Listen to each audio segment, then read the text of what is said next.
Salam aleyküm. Bütün ovçulara salam olsun. Söhbət manoklardan düşüb. Yəni abmanka ördək çağıran. Bunları mən ovçuluqdan almışam. Bunu da pay veriblər, bunu da almışam. Yəni ördək səsləri əladır. Arası da bu dalıların qabağı. Əladır, bu da əladır. Bunun da bir xaxol dostum var. Rusiyadan mənə göndərib. Bu da ördək çağırandır. Ay köpü olun gedəsi. Buna bax.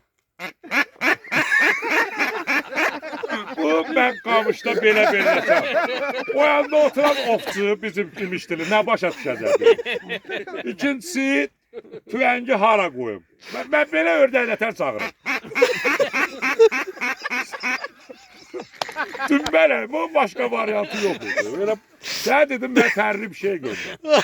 Bunu apar özün orada dədön günləndirib qamışda belə bırak. Bizdə bu. Mən imişdiriyə nətər başa salım ki, sən öyle ördək çağırırım. Allah.